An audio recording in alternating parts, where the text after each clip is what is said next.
ઈચ્છાથી ખાલી થયેલો, એટલે ઈચ્છાના પકડથી ખાલી થયેલો, જેને સમસ્ત અજ્ઞાન રમી નાખ્યું છે.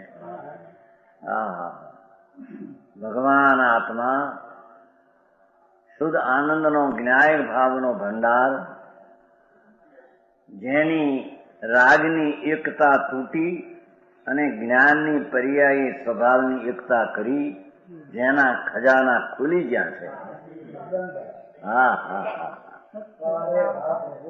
નાનામાં નાનો પુણ્યનો રાગ પણ મને લાભ કરશે, એની એકતા રાગની હારે સ્વભાવની એકતા બુદ્ધિ, એને મિથ્યાદ ભાવથી એ આખો ખજાનાના તાળા દઈ દીધા છે.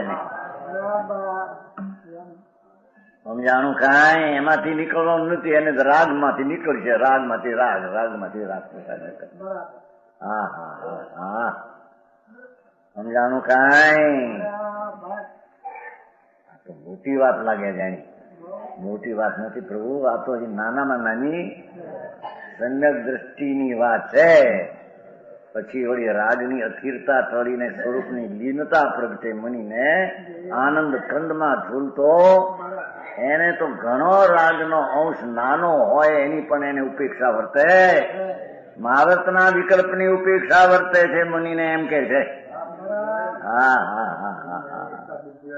એને પાળવું ન રાખવા. રે ભગવાન, એ તો રહેવા નહીંના કથન છે બધા. શું થાય?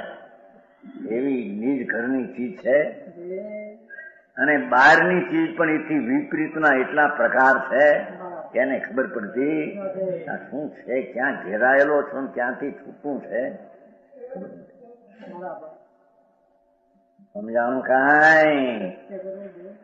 કે છે ઓહો, જેણે સમસ્ત જ્ઞાન વમી નાખ્યું છે. જોયું?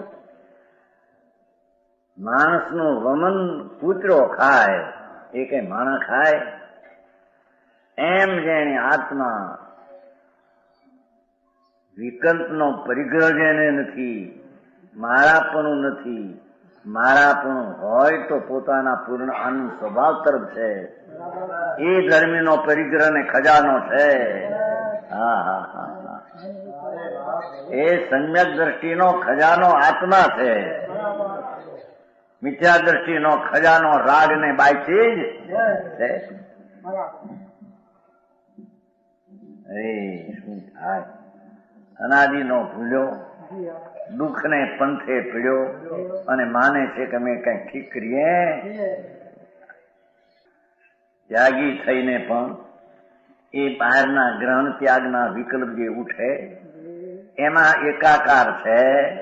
કે છે કે આખો ચૈતન ખજાનો તે બંધ કરી દીધો. ભાઈ, તારા ચૈતન ખજામાંથી ખોલીને કાઢવું જોઈએ તે બંધ કરી દીધું અને અહીં અટકી ગયો.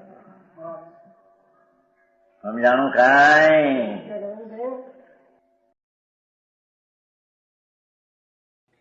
તથાપિ કહાનવાણીના અંકાયે મૂલ્યના કદી.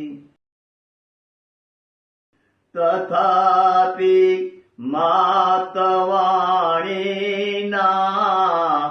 અંકાયે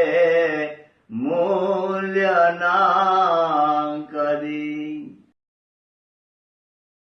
પરમ કૃપાળુ પૂજ્ય સદગુરુ દેવનો જય હો.